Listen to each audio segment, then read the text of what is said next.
La ziara annuelle de Saroudia a pris fin ce week-end dans le département de Saraya. Elle a vu la participation des milliers et des milliers de fidèles musulmans venus de la Guinée, Conakry, du Mali, de la Gambie, mais aussi de l'intérieur du Sénégal, dans toute la région. Lors de sa cérémonie de clôture, les autorités administratives de Saraya ont brillé par leur absence, ce qui n'a pas du tout plu au khalife général de Saroudia, El Hadj Mamadouba Diahabi. Je suis le premier à déplorer cela,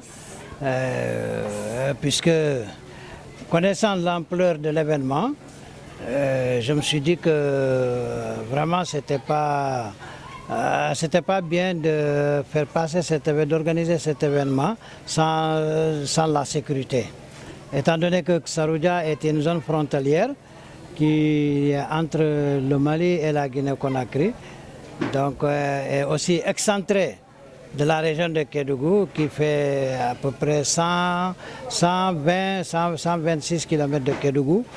Donc si nous organisons un tel événement, la première chose c'est la présence des autorités de sécurité. Puisque quand on mobilise ou bien quand on réunit à peu près 1000 personnes, il faudrait quand même que la sécurité soit là avant, pendant et après l'événement.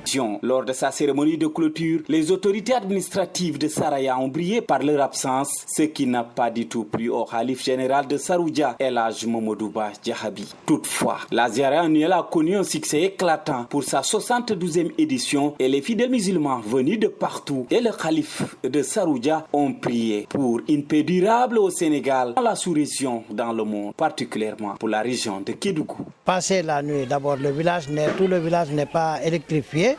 Bon, donc si c'est un grand nombre de personnes se réunissent, la première des choses d'abord c'est la présence de la sécurité. C'est ça le plus important. Parce qu'aujourd'hui tout le monde sait que nous avons des problèmes au Mali, à la frontière et aussi en Guinée. Donc s'il y a un village ou bien une commune qui est frontalière de ces deux pays n'est pas sécurisée, vraiment la présence de ces pèlerins est menacée. Ce que nous avons longtemps demandé, c'est la mosquée, la construction de cette mosquée, puisque le Gamou de Saroudia prend de l'ampleur d'année en année. Aujourd'hui, nous avons besoin de la construction de cette mosquée, puisque l'actuelle mosquée est très petite, ça n'arrive pas à contenir le nombre de pèlerins.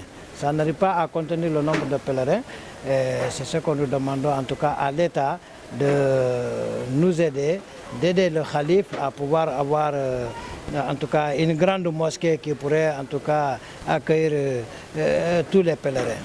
Rendez-vous est pris pour l'année prochaine pour la 73e édition pour le Gamou annuel de Saroudia. Mamadou Cissé Kédougou, TS TV.